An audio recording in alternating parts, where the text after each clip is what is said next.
Today we're going to have a deep dive and look into the beef rump. The beef rump is made up of multiple muscle, and that gives us a really wonderful opportunity to think about how we can value add this product, maximize the impact and the value that we can create from it. Controversially, rump is better as a broken down muscle component, simply because we can elevate the value of the individual cuts. It's a one cut, multiple destination item that ideally would feature across a good menu with probably 4 or 5 different outcomes and alternatives that we can produce from this one muscle group. So, ultimate aim today, let's take this muscle, develop that into fine dining, food service, QSR type cuts. They're going to work well for you and your customers, and importantly, using Australian beef, you have the confidence of using the world's premier beef. Before we get started, let's talk about specification of Australian meat. The AusMeat Manual, which is a product of the Australian meat industry, sets out very clear guidelines on specification. And this is all in order to assist the chef find exactly what he's looking for. So on this occasion, we have a D rump in front of us. So I'm just going to roll that over, and just with my fingers first, are going to help find where that muscle component sits. And just by using my fingers, I can work my way through that muscle group, easily identifying where each group of muscles sits by that selvage of fat or silver skin. On this occasion, I'll be removing first the rump cap. And there we have now 2 products and what would be known as 2 subprimals. The Subprimal Rump Cap from the Rump Specification and the Subprimal Roast Beef. We're going to set that roast beef aside just for one moment, and we're going to just prepare the rump cap, which has been quite a successful and popular cut of recent times, made largely popular due to that Brazilian type of barbecue cooking, and quite often referred to as the picanha cut. Once again, as always, I'll ensure that we keep all trimmings and any fat deposits, just to give you an indication of exactly what type of yield you should expect from these cutting exercises. And there we have our rump cap product. So the only tricks to the trade with cutting rump cap is understanding the direction of the meat fibre. And it's our ultimate goal as a butcher to ensure that we identify the direction in which way the fibre is running and then cut against that.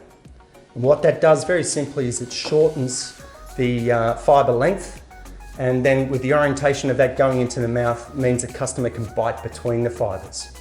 Naturally, if we cut this the wrong way, the customer has no alternative than to chew through every single fibre, and of course that makes that experience naturally a little bit tougher.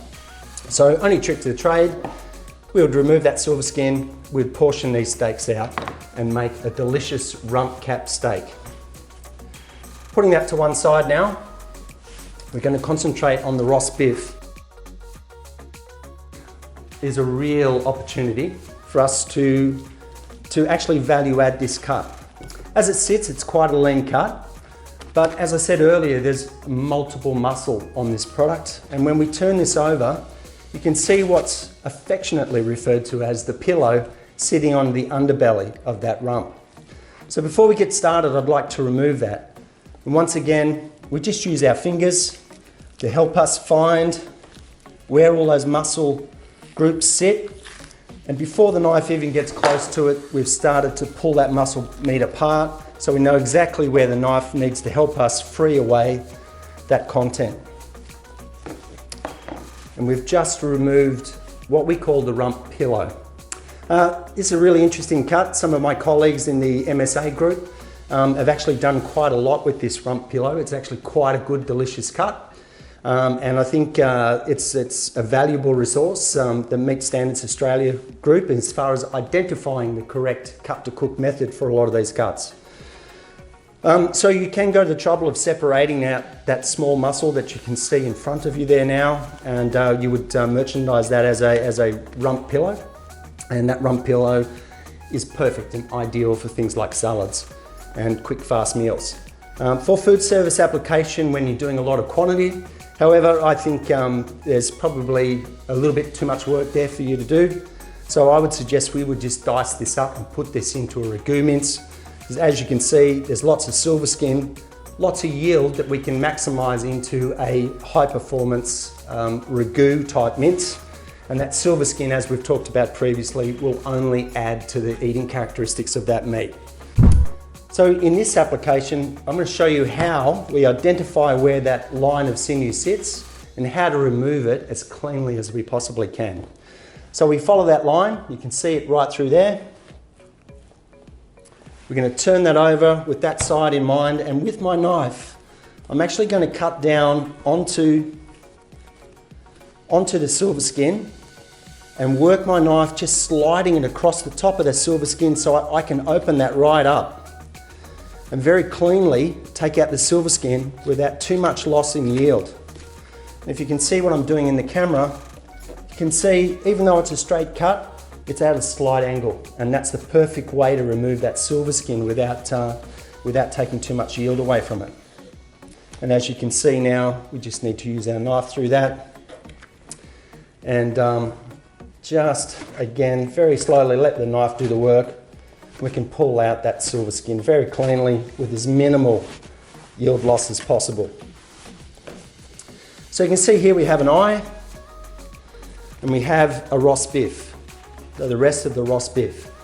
Now the eye is probably the prize of the roast beef, and as you can see, naturally it's coming out as a fairly natural round shape, which opens the door for multiple applications in food service.